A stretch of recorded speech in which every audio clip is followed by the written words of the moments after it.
It's Friday Coffee with your mortgage man, Eric, baby. Here we go. And today, wow, it's been a while, right? It's probably been nearly a month. We went on vacation in the middle of the pandemic. I could do a whole 20-minute show in regards to that, but it won't be today. Today, we're going to talk about some things going on in the mortgage industry. Some obvious things you've heard of, right? Interest rates being at all-time historic lows, right? They've never been as low as they are right now. Now, with that being said, right, everybody knows it's a great time to refinance if you are eligible to refinance. And, you're finding that not everybody is. People are laid off, furloughed, hours cut, things of that nature has happened as a result of the pandemic. Now, if you can do a refinance or a purchase for that matter, there are some things that you need to be aware of. Things that have never happened or have never been asked of you during a mortgage process. Those things are this. Really two things. And they are pain in the rear end. They are aggravating, and look, I hope they change as well, because they're just as much of a pain in the rear end for me as they are for you. But it is what it is. I do not have the gold, so I don't make the golden rule. I just implement them and pass them along and ask you to follow them. And here we go. Here are the two things. One is we need every single pay stub through the mortgage transaction process. It becomes repetitive, becomes a pain in the rear. Look, and if you are one of those employees that get paid weekly, man, that's right. That's double the pain in the rear end that you've got to deal with by getting us your pay stubs. It's a pain. Look, I get it's a pain. So look, I still got a job. I didn't get laid off. I didn't quit. I still got a job. I totally get it. But they will not move the milestones of your loan without the most recent pay stub. So if you can just get into a habit of sending us the stub when you get it. And I get it. Most people don't even know they get paid anymore. It's kept in some payroll portal, and you got to log in and you got to send. I mean, I get it. It becomes a pain in the rear. But it is what it is. It's kind of across the board, no matter which bank lender that you go with, they need your pay stubs. Every pay stub that you get, all the way up until we fund the loan. We fund the loan, you record, if a pay stub has happened, we need it.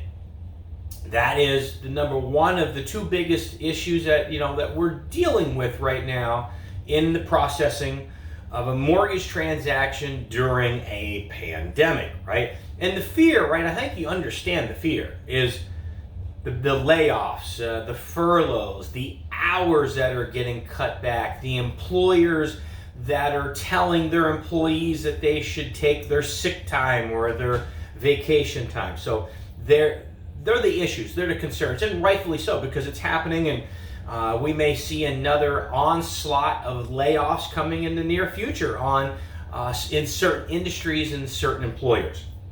So it is what it is. Here's the other one, and I think this one is more of a pain in the rear end than the first one,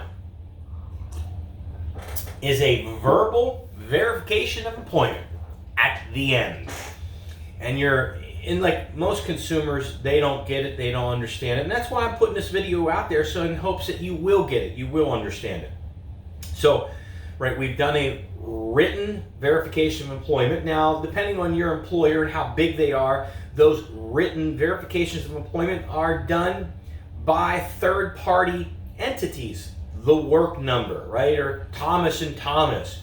So what that means is your employer is so big that they have farmed out their verifications of employment to these huge third-party companies, which, in my opinion, it does not serve you well as the borrower, the consumer, the employee.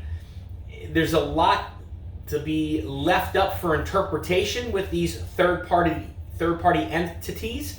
such as overtime and bonus and commission income and shift differential, right? All these other things that can get lost in translation.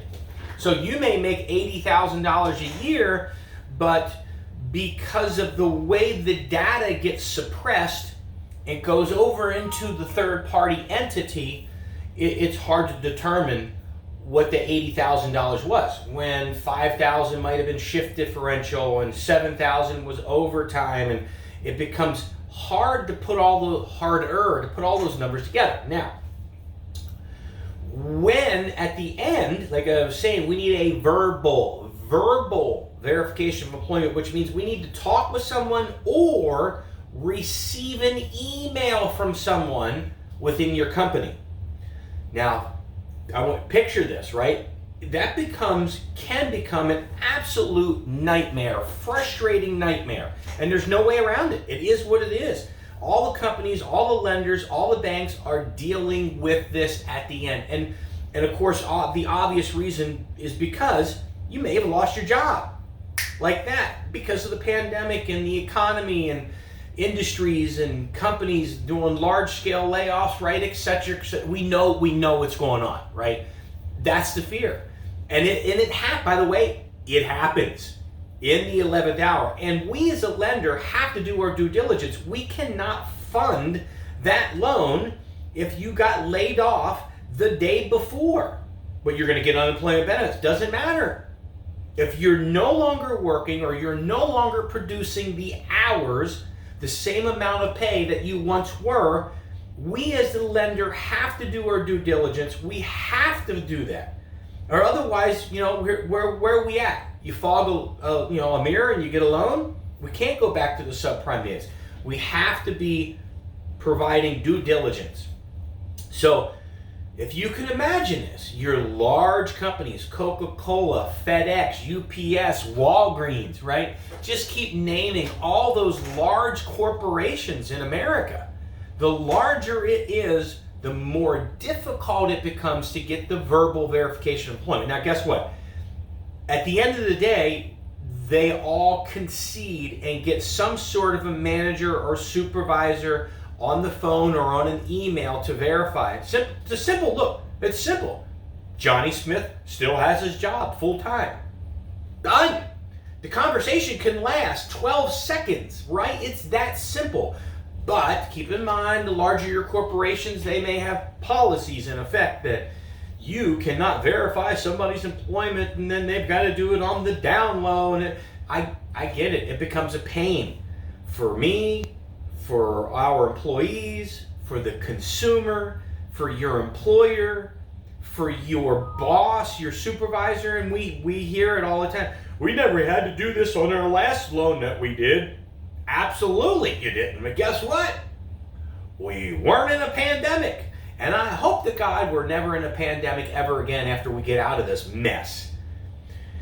I'm not even going there. Anyhow, they are the two things that you need to be aware of.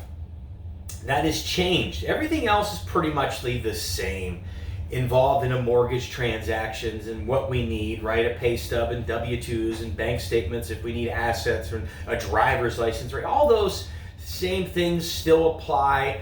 It has not become more restrictive.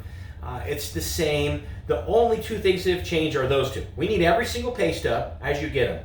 We're not going to move a milestone. We're not going to clear the loan to close. We're not going to release your closing loan documents until we have your most recent updated pay stub. And at the very end, we need to do a verbal verification of employment. So if you work for one of those large companies, you might want to start doing your homework now on what supervisor, boss, manager, district, general manager, whomever, that might be able to do something that has, it's a little out of the normal because we're in a pandemic. Anyhow, that said, it's Friday Coffee with your mortgage man, Eric, baby. Woo!